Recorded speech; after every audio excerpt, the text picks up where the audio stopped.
قرآن حکیم میں اللہ کریم کا فرمان ہے، ان لوگوں کی طرح نہ ہو جانا کہ جو واضح حکم آنے کے بعد اختلافات کرنے لگے، ان لوگوں کو روز قیامت بڑا عذاب ہے۔ سورہ آل عمران آیت 105۔ جن لوگوں نے دین میں سے رستے نکالے اور کئی کئی فرقے ہو گئے، ان سے تم کو کچھ کام نہیں، ان کا کام خدا کے حوالے۔ سورہ انعام آیت 160۔ ان احکامات کے برعکس آج ہم مسلمان تفرقے کا بری طرح شکار ہیں۔ رہنمائی فرما دیں کہ ہم اس سے کیسے بچ سکتے ہیں۔ ایک بات آپ سمجھ لیں، جو میں اکثر کہا کرتا ہوں، وہ آج دہرانی پڑے گی مجھے۔ میں یہ کہتا ہوں، جو شر ننگا ہے وہ قابل اصلاح ہے، اور جو شر خیر میں چھپا ہوا ہے وہ ناقابل اصلاح ہے۔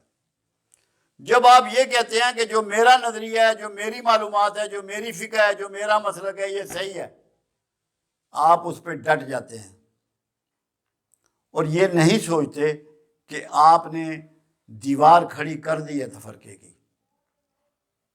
اس لیے آپ نہ اس سے توبہ کرتے ہیں نہ پیچھے ہٹتے ہیں، کیونکہ آپ تو یہ سمجھتے ہیں کہ میں صحیح درست فیصلے پر ہوں، درست پیٹرن پہ ہوں۔ تفرقہ وہ بری چیز ہے۔ موسیٰ علیہ السلام جب طور پہ تشریف لے گئے اور پیچھے اپنے بھائی ہارون علیہ السلام کو چھوڑ گئے، اور جب 40 روز کے بعد واپس آئے تو بچڑے کی پوجا سامری نے بنا دیا تھا اور ہو رہی تھی، تو انہوں نے اپنے بھائی کی داڑھی پکڑ لی۔ انہوں نے کہا، بھائی میری داڑھی تو چھوڑ، میری بات سن۔ میں سب دیکھ رہا تھا مگر چپ رہا کہ ان میں تفرقہ نہ پھیل جائے۔ شرک قبول کر لیا، تفرقہ قبول نہیں کیا۔ کیوں؟ شرک قابل علاج ہے۔ مشرکین مسلمان ہوتے ہیں۔ آج دنیا میں کتنے مسلمان ہیں؟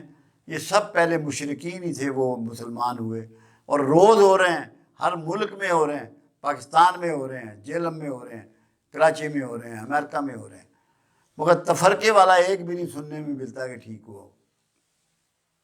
کیوں؟ وہ تب توبہ کرے گا جب اسے یہ احساس ہو کہ میں غلطی پہ ہوں۔ اس کا صرف 2 راستے ہیں بچنے کے، اور تیسرا کوئی راستہ نہیں۔ ایک راستے کا نام قرآن ہے اور ایک راستے کا نام محمد رسول اللہ صلی اللہ علیہ وسلم ہے۔ ان تک محدود ہو جاؤ، اپنے ارد گرد کتابیں کم کر لو، قرآن اور صاحب قرآن کی سیرت اور احادیث کو رکھ لو، تو اتنے امکانات ہیں آپ کے ٹھیک ہونے کے، اتنا یقینی ہے جیسے سورج کا روز نکلنا۔ مگر قرآن سے جڑ جاؤ۔ اللہ کے حبیب صلی اللہ علیہ وسلم کا فرمان مبارک ہے کہ آخر زمانے میں میری امت قرآن پہ اکٹھا ہوگی۔ اس کا مطلب یہ ہے، کیوں فرمایا یہ؟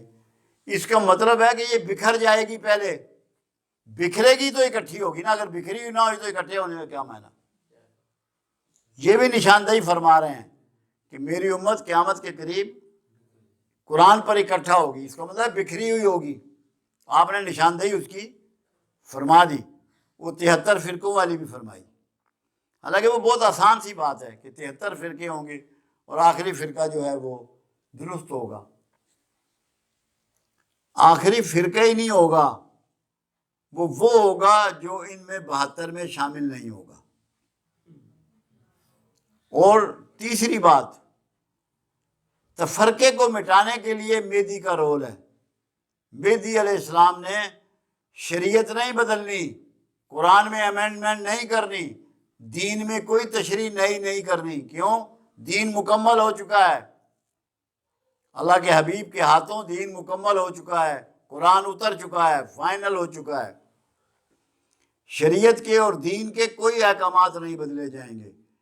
آپ کو روحانی اور سیاسی لیڈرشپ پرووائڈ کی جائے گی، آپ کو ایک پلیٹ فارم پہ جمع کیا جائے گا۔ قرآن کا راستہ، سنت کا راستہ، مہدی کا راستہ، یہ سب آپ میں تفرقہ ختم کرے گا۔ آپ اپنی سوچ بنا لیں اور کم از کم اتنا کر لیں اپنی زندگی میں، جس مسلک میں آپ ہیں اس پہ قائم رہیں، اس کے مطابق اپنے معاملات کرتے رہیں، کسی دوسرے مسلک پہ معترض نہ ہوں، اس میں نقص نہ نکالیں۔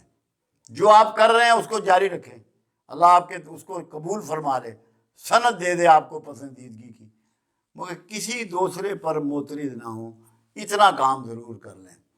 اور ویسے جب سورہ آل عمران میں یہ لفظ آیا کہ اللہ کے حبیب جب مدینہ پہنچے اور آپ نے فرمایا آؤ ہم سب اسے ایک بات پہ اکٹھا ہو جائیں جو ہم میں تم میں مشترک ہے، یہ دعوت آپ نے تمام کو دی، جو اہل کتاب تھے، جو دوسرے تھے، اور ان کو اکٹھا کرنے کی صحیح کی۔ آپ کسی پر اعتراض مت کریں، اپنے طریقے پہ عمل کرتے رہیں، تو کوئی وجہ نہیں ہے کہ انشاءاللہ آپ سب شیر و شکر نہ ہو جائیں گے۔ اللہ آپ سب کا راستہ درست کرے، اللہ آپ سب کی کاوشیں قبول فرمائے، جس مسلک میں ہیں اللہ آپ کی نیتوں کو خالص کر دے اپنے لیے، اپنے حبیب کے لیے، اپنا فضل کر دے۔ اللہ آپ کا اور میرا حامی و ناصر۔